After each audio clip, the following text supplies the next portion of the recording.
Mrs. Rosa Brown, a dignified elderly black woman with a long history in the community, navigated her aging sedan through the winding back roads of a small town in the deep South.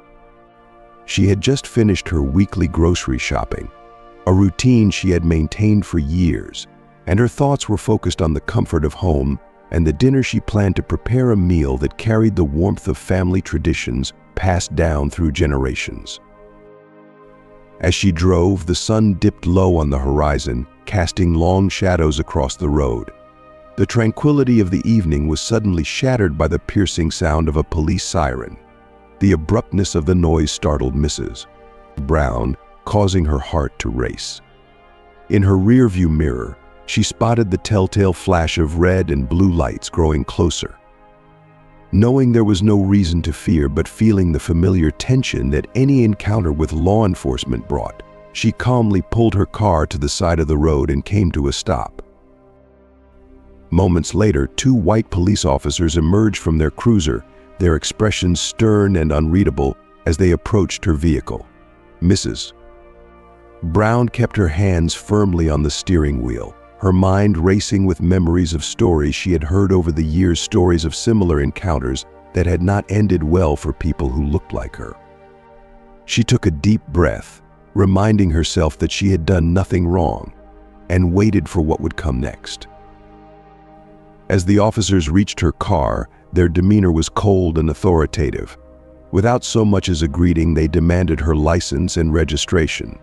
The tone in their voices carried an undercurrent of disdain, as if they had already judged her solely based on her appearance. Mrs. Brown felt a knot tighten in her stomach, but she maintained her composure, handing over the requested documents with a steady hand.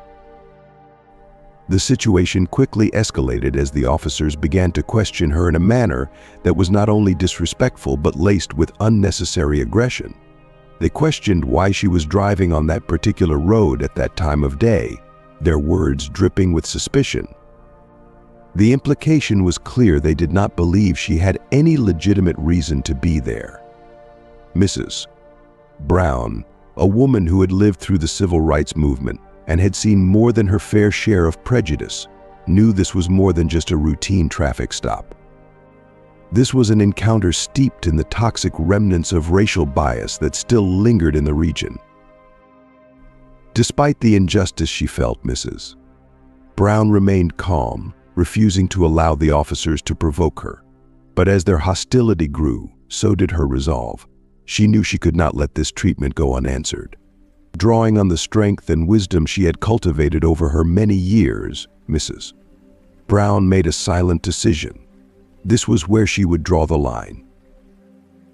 After the officers finally allowed her to leave, she drove home in silence, her mind set on one thing. As soon as she stepped through her front door, she reached for the phone and called her son, a man who had inherited her sense of justice and determination. With a quiet but firm voice, she recounted the details of the traffic stop, not leaving out a single detail. Her son listened intently, anger simmering beneath his calm exterior. He knew the weight of his mother's words and understood the significance of the situation. It was time for action. That one phone call set off a chain of events that would forever alter the lives of those officers.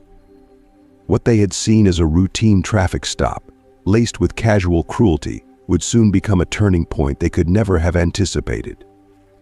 Mrs. Brown's stand against the injustice she had faced was the catalyst for change, and the officers who had scorned her would soon learn that their actions had consequences far beyond what they had imagined. Mrs. Brown's hands gripped the steering wheel with a firm, resolute strength as she met the scornful, mocking gazes of those around her.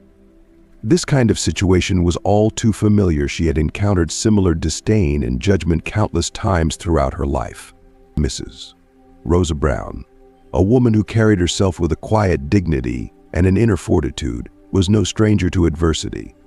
At 75 years old, she had weathered more than her fair share of life's trials and triumphs, each one adding to the rich tapestry of her experiences. Rosa Brown's journey began in the early 1940s in a small, segregated town in the South, a place where racial tensions and social inequalities were ever present. From an early age, she exhibited an unbreakable spirit and a keen intellect that set her apart. Her parents, both dedicated school teachers, were her first role models. They instilled in her a profound respect for education and an unwavering commitment to standing up for what was just and right. Growing up, Rosa bore witness to the harsh realities of racial injustice that plagued her community, which only fueled her resolve to challenge the status quo. By the early 1960s, Rosa made a significant move to the north to pursue higher education.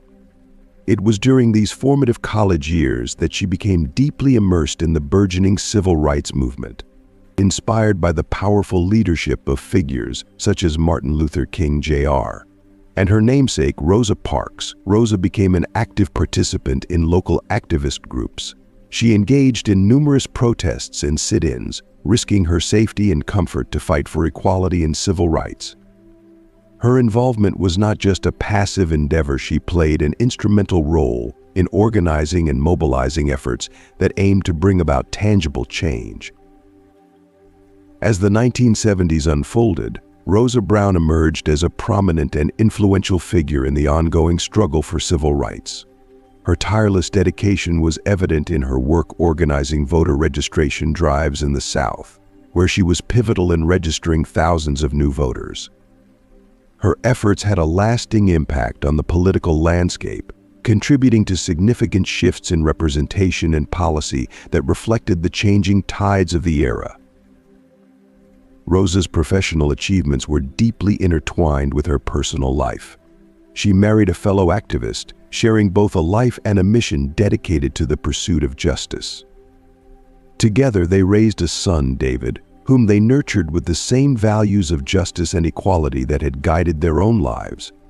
David grew up inspired by his mother's legacy and chose to follow in her footsteps by pursuing a career in public service. Even in retirement, Rosa remained a beacon of courage and commitment. Her legacy continued to shine through her unwavering dedication to the principles of justice and human rights. Her life was a testament to the power of perseverance and the impact one individual can have in the quest for a more equitable world. On that fateful afternoon, Mrs. Brown had no inkling that her rights were about to be trampled once more. As she drove down the road, her mind was on mundane matters until she noticed flashing lights behind her. Pulling over to the side, she watched through her rearview mirror as the young officer approached her car. His buzz cut and the smirk curling at the edge of his lips were unmistakable signs of arrogance. Trailing behind him was his partner, an older man with a grizzled beard that hinted at years of experience and, perhaps, a certain gruffness. The young officer, barely concealing his disdain, leaned towards Mrs. Brown as she rolled down her window. "What's the matter, Granny?" he taunted, his voice dripping with condescension. "Didn't you see the stop sign back there?" Mrs. Brown met his gaze with calm resolve, though she felt a sharp pang of irritation beneath her composure. She explained that the stop sign must have been obscured by overhanging tree branches. The young officer scoffed, his eyes narrowing with skepticism. "Yeah, I'm sure. You old folks always have an excuse for everything." Despite the sting of his words, Mrs. Brown's voice remained steady. She reiterated that it was an honest mistake. The older officer, who had been standing off to the side, now stepped forward and propped himself against the car. With a dismissive tone, he demanded, "License and registration." Mrs. Brown nodded and reached for her documents, handing them over with a grace born from years of dealing with similar situations. As the officers scrutinized her paperwork, they continued to make derisive remarks. The younger officer eyed her car with evident disdain. "This old clunker's seen better days," he remarked with a smirk. The older officer, not to be outdone, added with a chuckle, "It's probably held together with duct tape and prayers." Mrs. Brown's jaw tightened, but she chose silence over confrontation. The prejudice and disrespect she had faced throughout her life never seemed to get any easier, despite her vast experience in enduring it. As the officers strolled back to their patrol car, presumably to run her information through their system, Mrs. Brown watched them through the rearview mirror. Their animated conversation and occasional bursts of laughter felt like a personal affront. The minutes dragged on, each second stretching into what felt like an eternity. Mrs. Brown took a deep breath, trying to steady her nerves. She thought of her son David, who had always advised her to maintain her dignity and composure, regardless of the circumstances. In the face of this latest indignity, she clung to his words, determined to hold her head high and face this challenge with the same strength and grace he had taught her. The officers finally made their way back to Mrs. Brown's vehicle, the younger of the two still sporting that infuriating smirk that had been present since their initial interaction.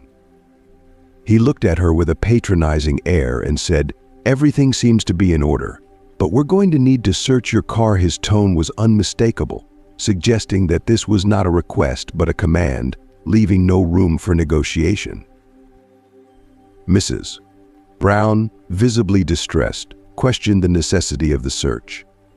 "Is that necessary?" she asked, her voice tinged with a mix of anxiety and frustration. The older officer, his expression devoid of any sympathy, replied with a dismissive shrug. "Just routine, ma'am," he then added. "Step out of the vehicle, please." His authoritative tone brooked no argument. If you are still watching this video and find these stories useful, please comment number 1 below to let me know that you are still watching this video with me. Thank you for your valuable time. Reluctantly, Mrs. Brown complied and stepped out of her car. She stood by, feeling increasingly uneasy as the officers began their invasive inspection. They started to rummage through her personal belongings with a sense of entitlement, their actions marked by a casual disregard for her privacy. As they sifted through her things, their laughter and derisive remarks filled the air, adding to her growing discomfort. Despite their thorough search, they found nothing of concern. Nevertheless, their behavior was designed to belittle her and make her feel insignificant. While going through her groceries, one of the officers retrieved a loaf of bread and held it aloft, making a show of his discovery. "What's this?" "Your dinner," he asked mockingly, his laughter echoing with derision. Mrs. Brown's patience was rapidly wearing thin. She replied curtly that it was indeed her dinner. In response, the young officer tossed the loaf of bread towards her with a sneer. Rosa fumbled to catch it, but her attempt was clumsy. The bread slipped through her grasp, and in her struggle to regain balance, she fell hard onto the concrete. The impact on her tailbone was sharp and painful enough to draw a scream from her lips. Within moments, both officers loomed over her, their hands resting ominously on their batons. "What are you screaming for?" "Old hag," the older officer barked, his voice harsh and unfeeling. The young officer's amusement only intensified as he observed her close to tears. However, his mirth quickly faded when he noticed a family approaching on the opposite side of the street. He grabbed his partner's arm and subtly nodded toward the onlookers, signaling the need to wrap things up. The older officer, visibly irritated, rolled his eyes and said, "Well, it looks like you're free to go. Just make sure to be more careful with those stop signs next time." His words dripped with sarcasm, and his mocking smile lingered as he and his partner returned to their patrol car, leaving Mrs. Brown standing alone, humiliated and in pain. Officers Tom Harris and Jake Miller, two men whose lives had intertwined in the shared tapestry of their small southern hometown, had spent their entire lives in an environment where the remnants of segregation still echoed. The town, nestled in the deep South, was a place where outdated prejudices stubbornly lingered, and deeply ingrained racist attitudes were not only common but openly endorsed and passed down through generations. Tom Harris, the older of the two men, was a burly figure in his late 40s, whose imposing presence was matched by his long-standing commitment to the local police force. His entry into law enforcement had been a continuation of a family tradition, following in the footsteps of his father and grandfather, both of whom had also served as police officers in the same town. Harris took great pride in upholding what he perceived as the traditional values of his community, clinging to an outdated sense of nostalgia for a bygone era. He often reflected on what he considered the good old days. During evenings spent at the local bar, a place adorned with Confederate flags and filled with the familiar sounds of racist jokes and bigoted banter. Over the years, persistent rumors had circulated about Harris's affiliations with racist groups and individuals. Although he had never been directly caught engaging in any overtly illegal activities, there was a well-documented pattern of him attending clandestine meetings and rallies, often held under the cover of darkness. Such activities fueled a growing sense of unease within the Black community, who viewed him with a palpable mix of fear and resentment. They were acutely aware that any interaction with Harris had the potential to escalate into a perilous situation. Harris wielded his badge not just as a symbol of law enforcement, but as a weapon of intimidation, using it to mask and perpetuate his discriminatory behavior with an air of unwarranted superiority. Jake Miller was in his mid-30s, carrying with him a background as tumultuous as it was troubling. His early years were marked by instability and conflict, a time when he frequently found himself embroiled in fights and confrontations with the law. His academic performance was lackluster at best, barely securing his high school diploma. After graduation, he meandered through a string of unremarkable, dead-end jobs, each one offering little in terms of fulfillment or direction. It was during this period of drifting that Harris, a family friend with a well-established position on the police force, extended a lifeline to Miller. Harris helped him secure a spot at the police academy, viewing it as an opportunity to turn his life around. For Miller, joining the police force was more than just a career move. It was a chance to assert control and gain the respect that had eluded him throughout his troubled youth. He saw law enforcement as a means to wield power and assert dominance in ways he had never before been able to. Miller idolized Harris, who had become a mentor figure in his life. Unfortunately, he also adopted many of Harris's more troubling attitudes, including a deep-seated racism that Harris had cultivated over years of service. Miller quickly gained a reputation for his aggressive policing style, particularly in the town's predominantly Black neighborhoods. His approach was often heavy-handed and confrontational, fueled by an underlying prejudice that mirrored his mentor's. Rumors circulated about Miller's connections to racist groups, and unlike Harris, he was less skilled at concealing his affiliations. His comments were often laced with thinly veiled threats and discriminatory remarks, making his biases and prejudices glaringly obvious. His brash demeanor and quick temper earned him a reputation as a feared and loathed figure among the town's minority communities. On the day they pulled over Rosa Brown, neither Miller nor his partner anticipated anything out of the ordinary. To them, Rosa was merely another Black woman to be subjected to their disdain and scorn. As they approached her car, they were confident in their ability to assert their authority, laughing and joking among themselves about the encounter. Their actions that day, however, would set in motion a series of events that neither could have foreseen. The encounter with Rosa would not only bring their misconduct to light, but would also challenge and confront the very core of their deeply entrenched beliefs and attitudes. As the officers finally drove away, Rosa quickly retreated to the sanctuary of her car, locking the doors with a sense of urgency. Her hands trembled slightly as she watched their patrol car recede in the rearview mirror. The sting of their cruel words and the humiliation from earlier remained etched in her mind. The memory of tripping and falling, followed by the officers encircling her as she lay on the ground, was still vivid and unsettling. The fear she had felt in those moments made her hands shake as she tried to compose herself. Determined to seek support and advice, Rosa fumbled through her bag for her phone, her movements hurried and anxious. After finally finding it, she dialed her son David's number, her heart pounding in her chest.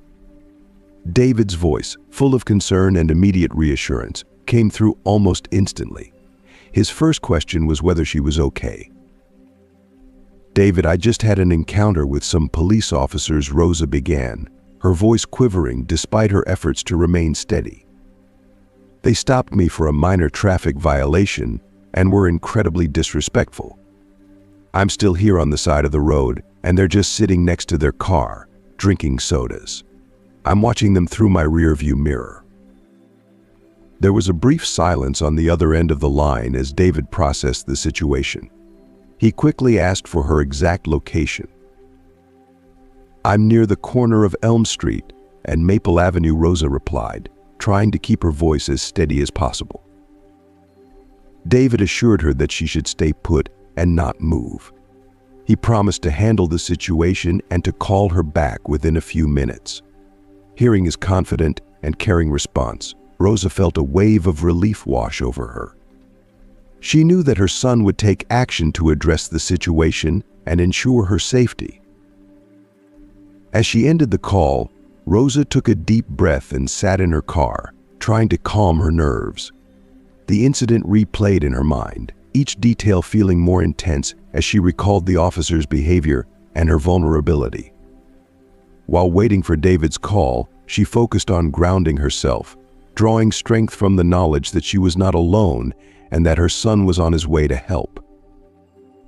David Brown was a man deeply guided by a strict code of justice and integrity, principles that had been ingrained in him from an early age by his mother, Rosa. Rosa's unwavering commitment to these values shaped David's character and outlook on life. From his childhood, David had been taught that standing up for what was right was not just a moral obligation but a way of life, even when it was fraught with difficulty or danger. This upbringing instilled in him a strong sense of morality and an unshakable belief in the power and necessity of justice. Upon completing his education, David pursued a career in public service, driven by his passion for law and order.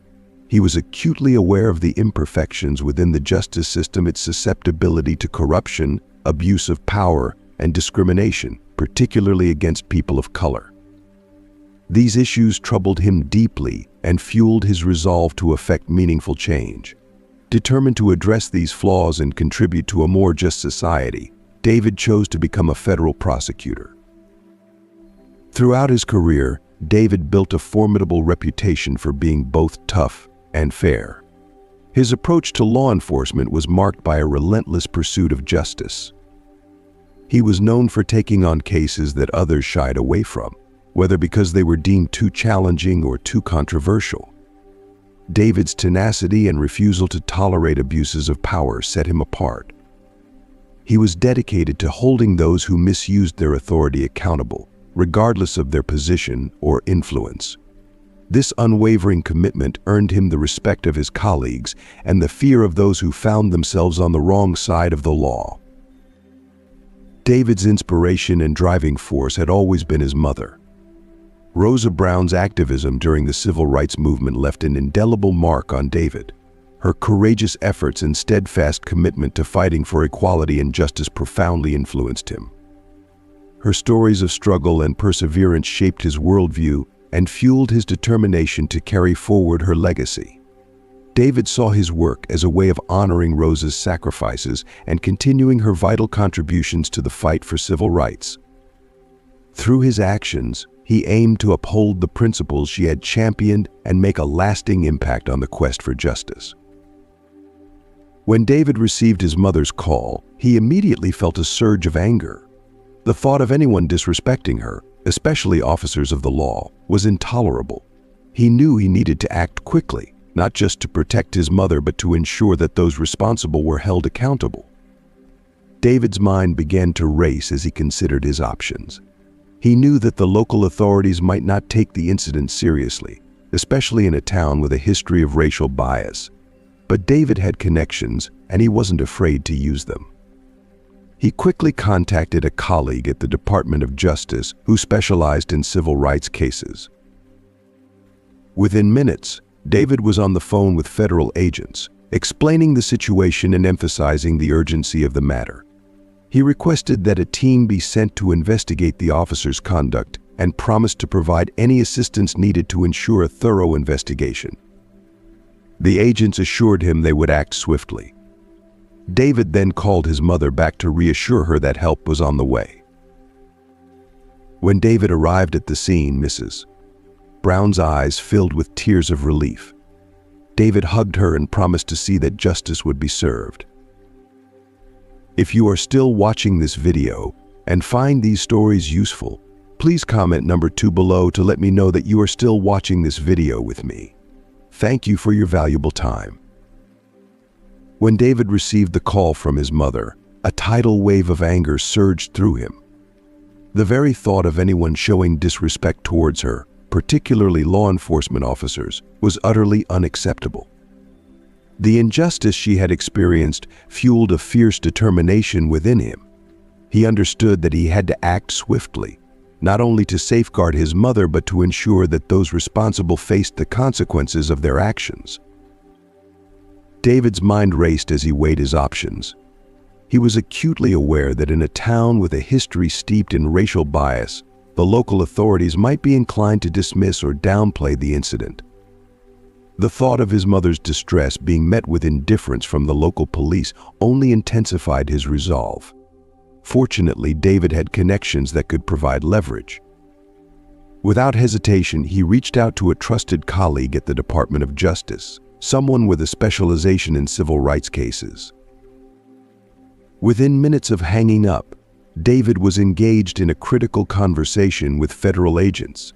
He meticulously outlined the details of the situation, stressing the gravity and urgency of the matter. David requested the immediate dispatch of a team to investigate the officer's conduct, ensuring that the probe would be thorough and impartial. The federal agents, recognizing the seriousness of the allegations, assured David of their swift action and promised to keep him updated throughout the process. After securing a commitment from the Department of Justice, David called his mother back. He spoke with calm assurance, informing her that help was on the way and that the situation was being taken very seriously. Her audible sigh of relief was a small comfort, but it did little to ease the tension that had built up inside him. When David arrived at his mother's home, he was met with a poignant scene. Mrs. Brown's eyes were brimming with tears of relief as she saw her son. David enveloped her in a heartfelt embrace, his own eyes moist with emotion. He spoke to her with earnest conviction, promising that he would pursue justice with unwavering dedication. His assurance provided a glimmer of hope amid a difficult and unsettling time, as he resolved to see that those responsible for the wrongdoing would be held accountable. The officers' faces drained of color as they recognized who stood before them. Senator David Brown, a man of considerable power and influence, was not only a prominent political figure but also Rosa Brown's son. The realization that they were now facing someone of his stature caused their expressions to shift from casual confidence to sheer apprehension. They stood there, ashen-faced and visibly shaken, understanding that they had crossed a line that could have serious repercussions. Senator David Brown, his presence commanding and his authority unmistakable, turned to address the officers directly. "Officers," he began, his voice carrying an unmistakable edge of authority, "I believe we need to have a serious discussion about how you treated my mother."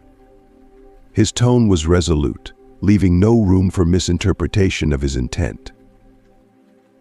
The officers' anxiety deepened as they absorbed the gravity of the situation.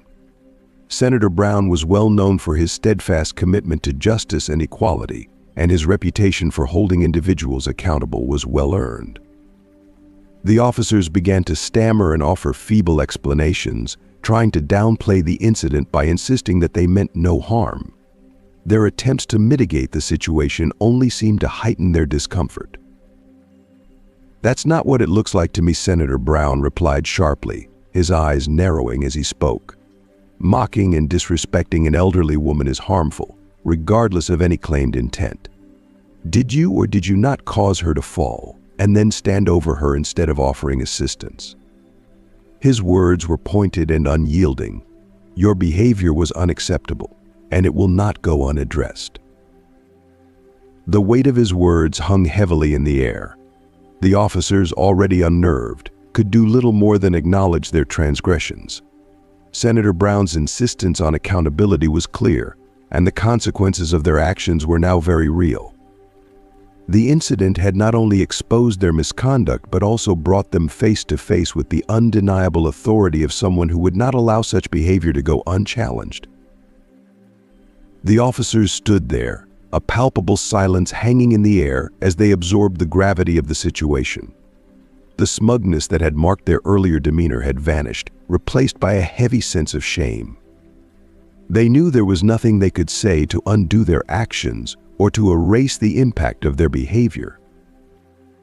Senator Brown, having arrived on the scene with his usual poise, turned to his mother with a reassuring smile. "Let's get you home, Mom. You've had a long day," he said softly. Mrs. Brown, feeling a wave of gratitude for her son's presence and his swift intervention, nodded in agreement. As they walked toward the SUV, she took one last glance at the officers. Their earlier mockery and disdain had given way to a sobering awareness of the consequences of their conduct. Mr. Coolidge, who had been standing off to the side, lingered for a moment, making sure the officers fully grasped the seriousness of their actions. With a firm and authoritative tone, he addressed them, "I trust you'll think twice before treating anyone with such disrespect again. Senator Brown will be expecting a full report on this incident, and that includes all footage from your body cams." The officers, now visibly uncomfortable, nodded in acknowledgement. Mr.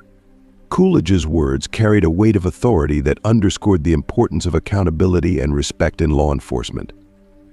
As the senator and his mother drove away, the scene behind them remained marked by the uneasy silence of those who had been reminded of their professional obligations and the consequences of failing to uphold them. As the sleek black SUV glided into Mrs. Brown's driveway, a palpable sense of relief began to wash over the day's earlier stress. Senator David Brown, ever attentive and protective, carefully assisted his mother out of the vehicle, ensuring she was steady on her feet. "Thank you, David," Mrs. Brown said, her voice tinged with gratitude and fatigue. "I don't know what I would have done without you today." David offered her a reassuring smile, wrapping his arm gently around her shoulders. "Never worry, Mom," he said softly. "I'll always be here for you." While Mrs. Brown took a moment to unwind from the harrowing day, David took out his phone to address the situation. He dialed a number and, once connected, spoke with measured resolve. "Mr. Coolidge, thank you once again for your assistance today," he began. "I need to emphasize the importance of ensuring that the officers involved in this incident are held accountable for their actions. This matter must be taken seriously." The repercussions of the incident involving Rosa Brown unfolded rapidly and decisively. The news of the mistreatment faced by the mother of a distinguished U.S. senator ignited a firestorm of public outrage. The local authorities found themselves under intense scrutiny as the story gained traction. Media outlets reported extensively on the case, amplifying the public's indignation and fueling demands for justice. Civil rights organizations quickly mobilized, adding their voices to the chorus of condemnation. Their pressure, combined with the media spotlight, left the town's leaders with no option but to act. The incident's fallout was swift and severe, with a broad call for accountability reverberating through the community and beyond. The authorities were compelled to address the situation with the seriousness it deserved, as the eyes of the nation were firmly fixed on the unfolding developments. The police department initiated an internal investigation, placing officers Tom Harris and Jake Miller on administrative leave while the inquiry unfolded. As the investigation progressed, it uncovered a deeply troubling pattern of misconduct that extended well beyond the incident involving Rosa. The probe revealed that Harris and Miller had been involved in a persistent and systematic campaign of harassment, intimidation, and racial profiling, targeting Black residents over many years. Numerous testimonies from members of the Black community came to light, painting a damning portrait of the officers' behavior. Accounts of repeated encounters with Harris and Miller described not just isolated incidents of misconduct, but a pervasive culture of racism and abuse within the department. The evidence collected was overwhelming and conclusive, illustrating that the problem was far from being an isolated occurrence. It was clear that the misconduct was symptomatic of a broader, entrenched issue within the police force. Both officers were summoned to a disciplinary hearing, a high-stakes proceeding that brought together a panel of senior officials and representatives from the community. The atmosphere was charged with tension as Harris and Miller faced scrutiny and judgment. Harris, known for his usual confidence and defiant demeanor, appeared visibly shaken for the first time. The gravity of the charges and the potential damage to his career were becoming all too real. Miller, who had always admired and followed Harris's example, was equally apprehensive. The realization that their badges could no longer shield them from accountability was a harsh and sobering reality. The hearing was a pivotal moment, exposing the deep-seated issues within the department and marking a significant step towards addressing the systemic racism and misconduct that had plagued the community for years. The outcome of the hearing would not only determine the fate of Harris and Miller, but also signal a broader commitment to reform and justice within the police department. If you are still watching this video and find these stories useful, please comment number 3 below to let me know that you are still watching this video with me. Thank you for your valuable time. The hearing culminated in a unanimous verdict that left no room for doubt. Officers Tom Harris and Jake Miller were found guilty of gross misconduct, abuse of power, and violating the civil rights of numerous citizens. The panel's decision was resolute and unyielding. Both officers were terminated from the police force with immediate effect. Additionally, the panel strongly recommended the revocation of their law enforcement certifications, effectively dismantling their careers in policing. The reaction from Harris and Miller was a tumultuous blend of shock, anger, and denial. Harris, who had long prided himself on his untouchable status within the department, was consumed by a seething rage. He felt betrayed by the very system he had once manipulated to his advantage. In his view, the hearing was an act of retribution, a way to make him a scapegoat for broader systemic issues he believed were beyond his control.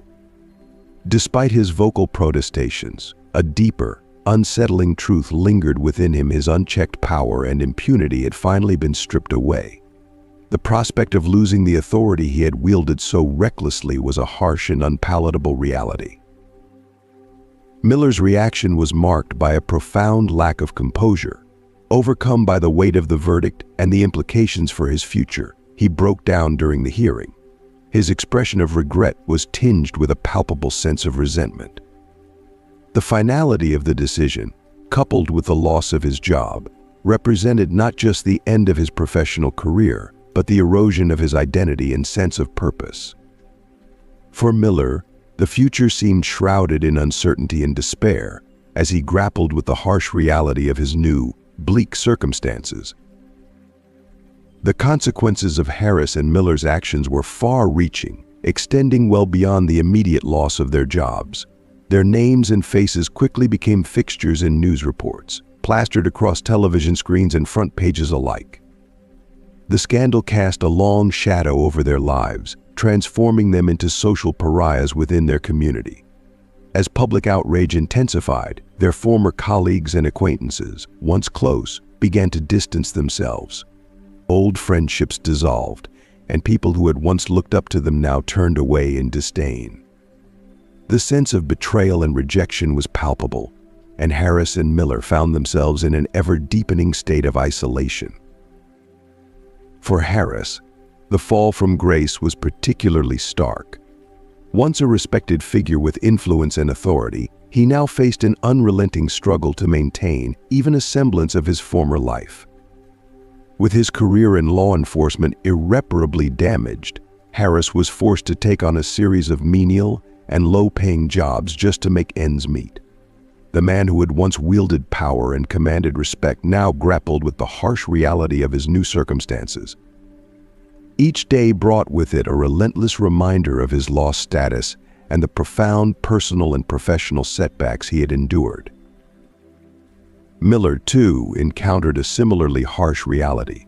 His expertise and skills were primarily limited to law enforcement, leaving him ill-equipped to navigate other fields. As a result, he found himself drifting from one unstable job to another, never able to secure long-term employment or financial stability. The emotional and psychological toll of the scandal took a heavy toll on him, leading to frequent bouts of depression and anger. The public scorn and the weight of his sullied legacy compounded his struggles, creating an environment where hope and resilience seemed increasingly elusive. The disciplinary actions taken against Harris and Miller were more than just punitive measures. They were a clear and forceful statement that such misconduct would not be tolerated. Their downfall acted as a catalyst for significant and far-reaching reforms within the police department. These changes were aimed at addressing and correcting the systemic issues that had previously allowed such egregious behavior to go unchecked. Although Harris and Miller's careers in law enforcement were effectively over, the repercussions of their actions reverberated through the department and beyond. The reforms initiated as a result of their misconduct served as a stark reminder of the critical importance of accountability and the pursuit of justice, ensuring that the lessons learned would have a lasting impact on the institution and its practices for years to come. On a Friday evening, after the events of the day had settled, David joined his mother for a quiet dinner in the comforting embrace of his childhood home. As they took their seats at the table, David's gaze wandered around the familiar surroundings, each corner of the house echoing memories of his upbringing. A deep sense of gratitude welled up within him as he looked at his mother, a woman of extraordinary strength and resilience who had been his unwavering support throughout his life. "Mom," David began, his voice tinged with earnest resolve, "I've been doing a lot of thinking lately. I want to start a community program in your name. This program would be dedicated to promoting respect and equality. We could organize educational workshops, community events, and various initiatives to bring people together and ensure that everyone is treated with the dignity and respect they deserve, just like in the old days." The evening unfolded with heartfelt conversation as they brainstormed ideas for the program. They discussed potential goals, activities, and ways to engage the community effectively. Their dialogue was filled with excitement and a shared vision for creating something meaningful that would honor the values they both cherished. The next morning arrived with a gentle promise of renewal. The air was crisp and filled with the melodic chirping of birds, creating a serene backdrop for the day ahead. Rosa and David found solace on the porch, each holding a steaming cup of coffee. They sat together, basking in the tranquility of the morning, reflecting on their plans with a sense of hope and anticipation for the positive impact their community program could bring. As we reflect on this powerful story, what lessons have resonated with you the most? Share with us in the comments one thing you've learned and how you plan to bring it into practice in your life. We'd love to hear your thoughts. If you enjoyed this video, please leave your comment below and don't forget to like, share, and subscribe to our YouTube channel for more inspiring content. Thank you for watching.